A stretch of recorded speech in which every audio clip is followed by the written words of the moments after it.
大家好，我是丽姐，欢迎大家来听相亲故事，感谢大家的订阅。今天要跟大家分享的故事，简直让我这个从业多年的红娘都大吃一惊。这对新人从相亲到决定结婚，只用了短短3天时间，而且还是两岸的姻缘。一位大陆的女医生嫁到了台湾，这背后有什么不为人知的秘密吗？是真爱来得太快，还是另有隐情？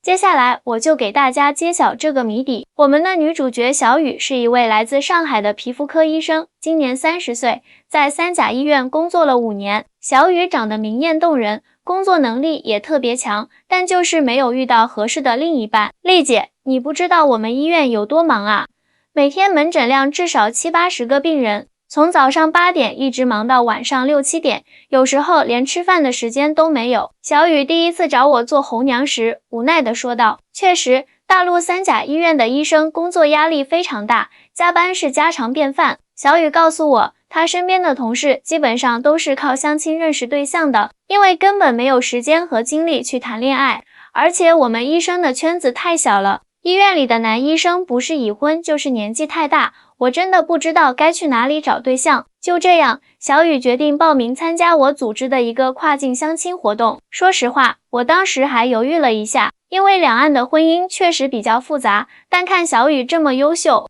我觉得应该给她一个机会。机缘巧合下，我介绍了台湾的志明给她。志明是台北一家私立医院的管理者，年龄比小雨大5岁，离过1次婚，但是没有孩子。当时我只是抱着试一试的心态，没想到两人第一次视频见面就聊了3个小时。丽姐，我感觉他和我以前接触的男生都不一样。小雨兴奋地告诉我，他很尊重我的工作，而且对医疗行业特别了解，我们有很多共同话题。志明当时也跟我说，这位上海来的医生不简单啊，专业知识扎实，而且思想很开放，不像我之前接触的一些大陆女孩那样势利。在第一次视频见面后的第2天，志明就买了机票飞到上海见小雨。我当时就震惊了，志明啊，你这也太快了吧，万一见光死怎么办？我忍不住劝他慎重一点，但志明却信心满满，丽姐，你放心吧，我对小雨有种说不出的感觉，就是他了。两人第一次线下见面选在了上海外滩的一家咖啡厅。小雨后来告诉我，当他看到志明的那一刻，心跳加速的厉害。他比视频上看起来还要有魅力，穿着得体，谈吐也很大方，完全没有我想象中台湾男生的那种娘气。小雨笑着说，而志明见到小雨后更是惊喜不已。小雨不仅长得漂亮，而且气质特别好。她虽然是医生，但一点都没有那种高高在上的感觉，反而很亲切。就这样，两人度过了美好的一天。第2天，志明甚至去小雨的医院参观，亲眼目睹了小雨工作的环境。丽姐，你知道吗？志明看到我们医院那么多病人，医生却那么少，当场就震惊了。小雨说，他告诉我，在台湾的医院，医生的工作强度比大陆要低很多，而且受到的尊重也更多。这一点确实是两岸医疗系统的一个重要差异。在大陆，优质医疗资源相对集中，大型医院经常人满为患，而台湾实行全民健保，医疗资源分布更加均衡，医生的工作环境也相对较好。第3天，志明竟然就向小雨求婚了，这简直刷新了我做红娘以来的最快记录。小雨，我知道这很突然，但我真的很喜欢你。虽然我们相识时间短，但我相信我们之间的感情。如果你愿意嫁给我，我保证会给你一个幸福的家。志明单膝跪地，掏出1枚钻戒。小雨当时惊呆了，但也被志明的真诚打动。我本来以为他只是来玩玩而已，没想到他是认真的。当小雨告诉父母她要嫁到台湾时，家里立刻炸开了锅。你疯了吗？认识才3天就要结婚，而且还是嫁到台湾去，你知不知道那边多穷啊？小雨的妈妈激动地说，这是很多大陆人的一个误解。在上世纪80-90年代，台湾确实比大陆发达很多，但现在大陆经济飞速发展，特别是像上海这样的1线城市，生活水平已经不比台湾差了。许多大陆人仍然停留在嫁到台湾就是嫁到好日子的旧观念中。妈，你不了解情况，台湾现在的医疗水平很高，医生的社会地位也很好，而且他们有全民健保，老百姓看病不用像我们这样挤破头。小雨试图解释，但小雨的父母依然坚决反对。他们担心女儿被骗，担心两岸的政治局势，也担心女儿远嫁后会吃苦。那边说话都听不懂，风俗习惯也不一样，你去了肯定会被欺负。小雨爸爸气呼呼地说。与此同时，志明那边的家人也不太支持这门亲事。儿子，大陆女孩看中的都是台湾的户口和福利，你可不能被骗了啊！志明的妈妈忧心忡忡地说，而且你们认识才多久？就算要找大陆女孩，也得多相处一段时间再说啊！志明的家人担心小雨是为了台湾的医疗保险和社会福利才嫁过来的。确实，台湾的全民健保是世界上最好的医疗保障系统之一，覆盖面广，自付比例低，这也是很多人羡慕的地方。但小雨作为医生，对这些其实非常了解。我知道台湾的医疗体系很完善，但我选择志明不是因为这些。小雨坚定地说，我是真的被他吸引了，被他的为人处事方式，被他对医生这个职业的尊重所打动。为了打消双方父母的顾虑，小雨决定先去台湾考察一下。我得亲眼看看台湾的医院是什么样子，也要了解一下志明的家庭背景。小雨对我说，如果有任何不对劲的地方，我就立刻回来。就这样，在相识1个月后，小雨请了1周假，飞到了台北。志明开车接他到家里，一路上小雨就被台北的景色吸引住了。台北的街道比上海窄很多，但是很干净，到处都是绿树，感觉空气特别好。到了志明家，小雨发现这是一套位于台北市中心的3室2厅公寓，装修的非常温馨。他家比我想象中要大很多，家具都是实木的，很有质感。第二天，志明带小雨参观了他工作的医院，这是台北一家中型私立医院，环境优雅，医患比例合理，医生的诊室宽敞明亮。那天我亲眼看到一位医生接诊了10几个病人后就下班了，而且每个病人都能得到充分的问诊时间。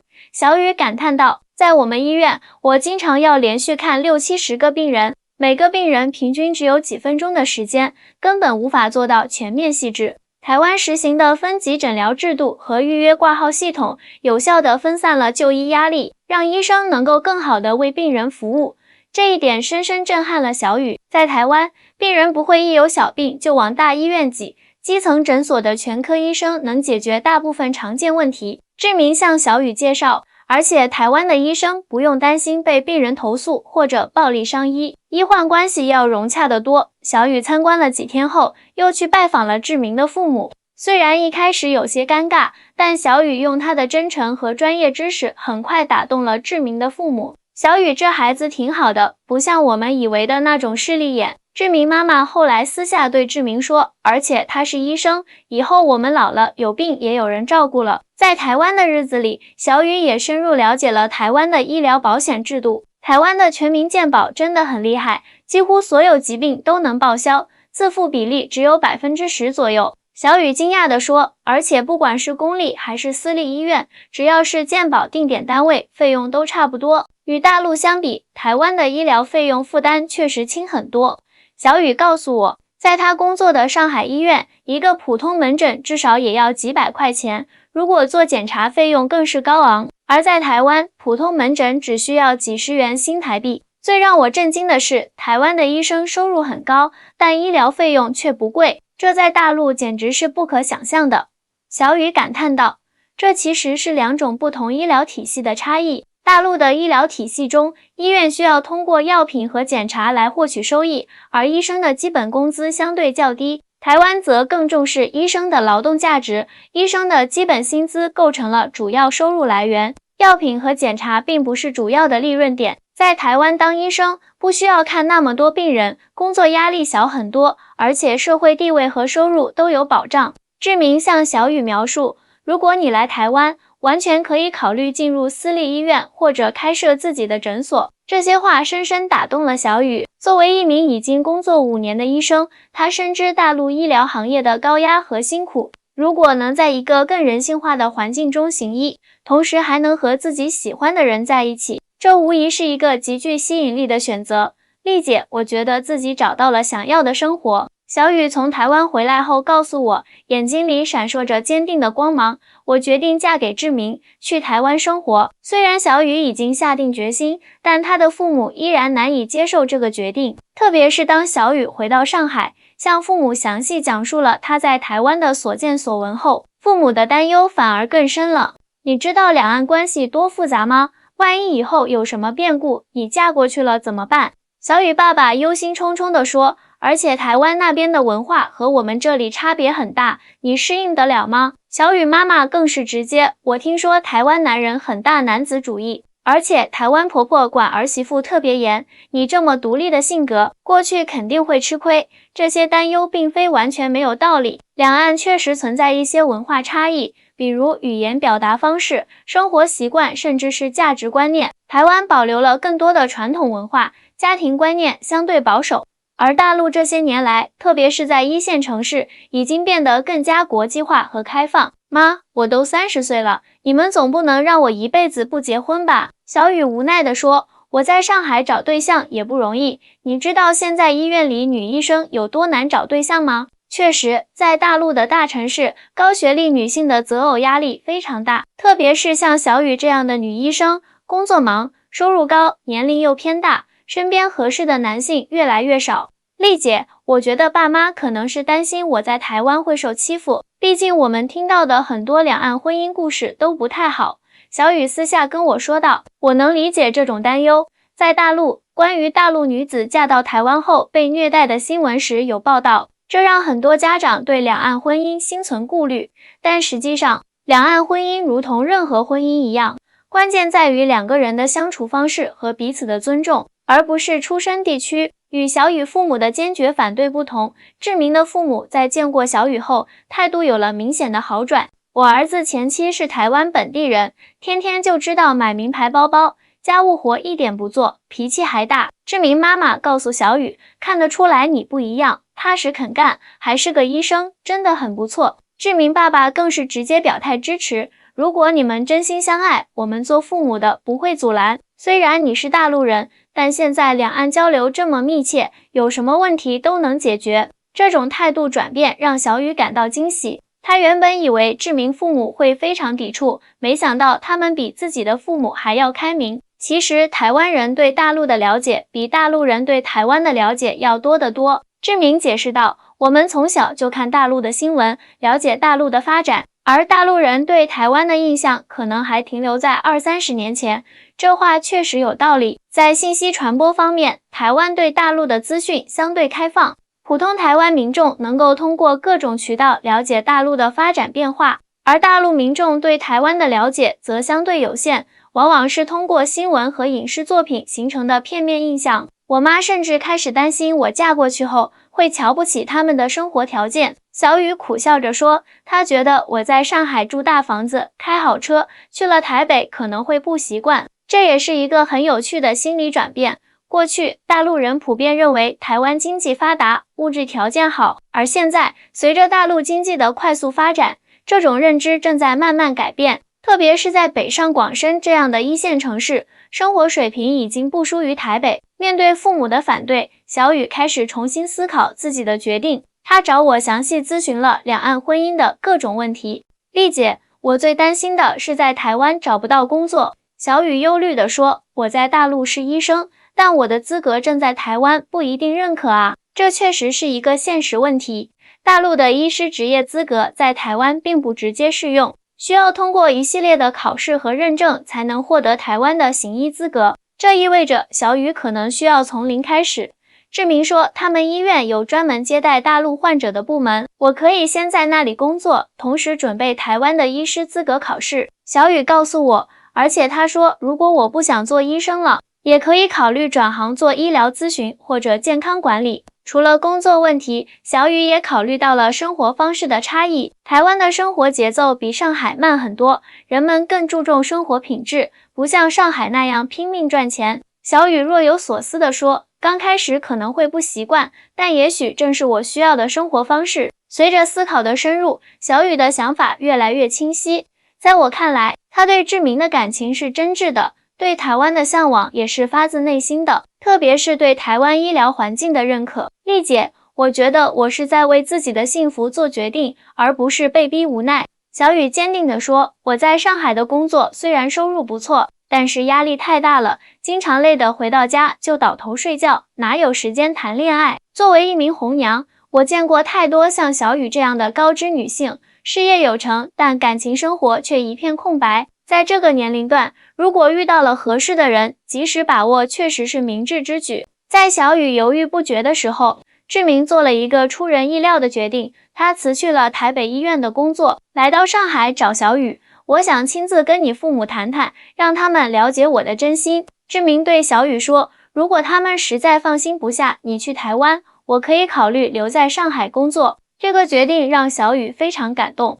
志明放弃在台湾的稳定工作，冒险来到一个陌生的城市，只为了打消他父母的顾虑。这份诚意足以证明他对小雨的爱。志明在上海住了1个月，每天都去小雨家陪他父母聊天。他详细介绍了台湾的生活，邀请小雨父母去台湾参观，甚至承诺每年都会带小雨回上海探亲。叔叔阿姨，我知道你们担心小雨嫁到台湾会不习惯，但我保证会尽我所能让她过得舒心。志明诚恳地说，而且台湾的医疗条件真的很好，小雨在那里工作会轻松很多。更让小雨父母感动的是，志明主动学习上海话，努力融入他们的生活圈子。这孩子确实用心了，比小雨之前交往的那些男朋友都强。小雨爸爸私下对我说道，在志明的坚持下，小雨父母的态度开始软化。如果你真的喜欢他，我们也不会一直反对。小雨妈妈终于松口，但是结婚后一定要常回来看看我们。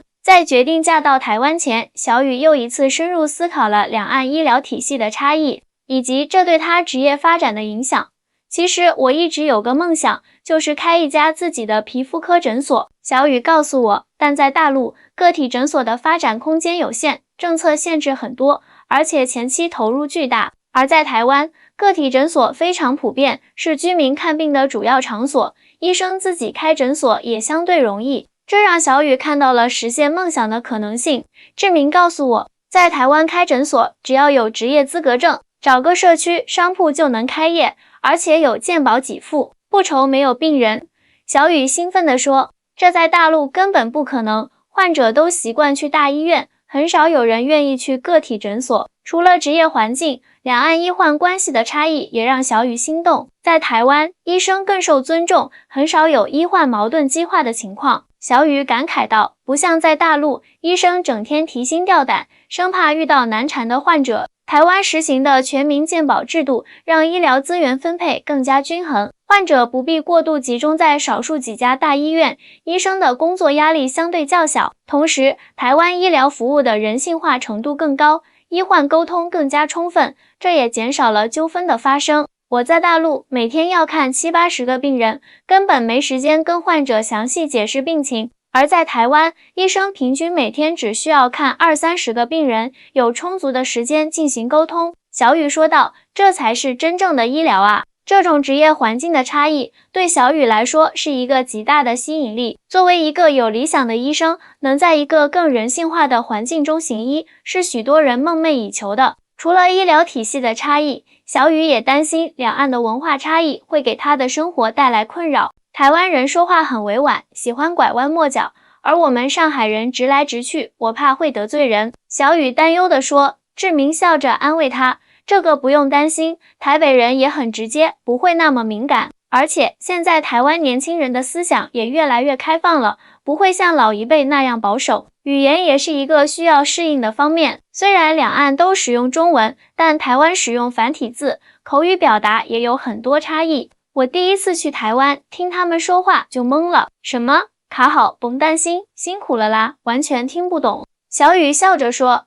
志明告诉他，这些都是小事，住一段时间就会习惯。而且现在两岸交流这么频繁，台湾人也能听懂普通话，沟通完全没问题。饮食习惯的差异也是小雨考虑的因素。台湾菜整体偏甜，而且喜欢用蒜头和香菜，我吃不惯怎么办？台北的美食很多样化，有各地的菜系，还有很多上海菜馆呢。志明保证道，而且我可以学做上海菜，保证你不会想家。这些体贴的话语让小雨倍感温暖，她开始意识到，与其担心文化差异带来的问题，不如珍惜两人之间真挚的感情。毕竟，爱情可以跨越地域、文化的鸿沟，只要两个人足够相爱、相互理解。经过深思熟虑，小雨最终决定嫁给志明，去台湾开始新的生活。丽姐，我觉得这是我人生中最重要的决定。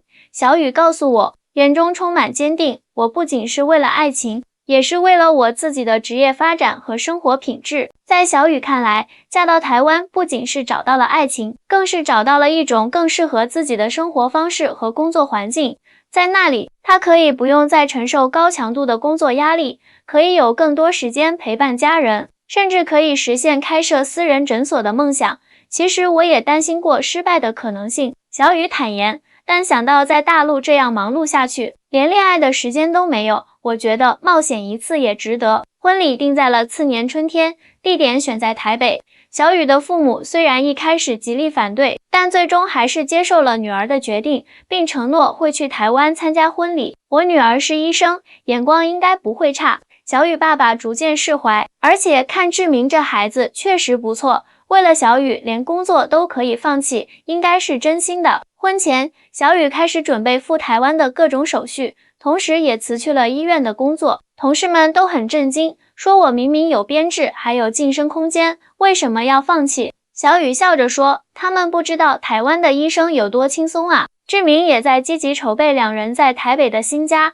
甚至考虑好了小雨去台湾后的职业规划。我们医院正好缺皮肤科医生，你可以先去做顾问，等考取台湾的职业资格后再正式上岗。这种深思熟虑的态度让小雨更加确信自己的选择是正确的。她坚信，与志明的婚姻不仅能带给她爱情的甜蜜，还能让她拥有一份更有尊严、更有价值的职业生涯。婚礼后，小雨正式迁居台北，开始了她的台湾生活。刚开始确实有些不适应，但很快就融入了当地的节奏。最大的感受就是生活节奏慢了很多，不再那么匆忙。小雨告诉我，在上海，我每天早上7点就要出门，晚上8、9点才回家。在台北，我早上9点上班，下午5点就能回家，周末还有2天完整的休息时间。志明帮他在自己工作的医院找了一个顾问的职位，主要负责接待来自大陆的患者。虽然收入比在上海时少了一些，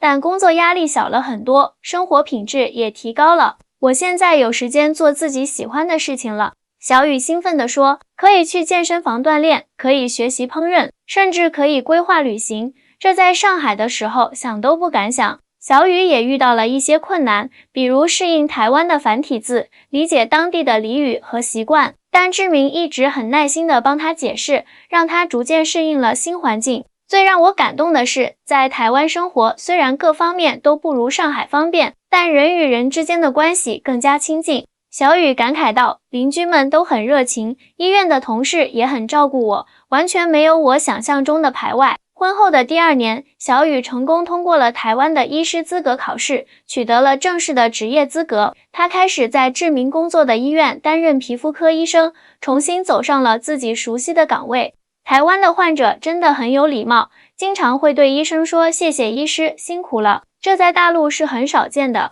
小雨开心地说，而且每天只需要看20个左右的病人，有充足的时间跟患者沟通，不再是流水线式的诊疗。这种职业环境让小雨重新找回了行医的初心与热情，她不再为繁重的工作量而感到疲惫，而是能够真正关注每一位患者的需求，提供更有温度的医疗服务。丽姐，我现在才明白，医生不应该只是一台看病的机器，而应该是患者健康的守护者。小雨在电话中告诉我，在台湾，我终于能够做一个真正的医生了。这就是小雨的故事，一个因为相亲而改变人生轨迹的故事，一个跨越海峡追寻幸福的故事。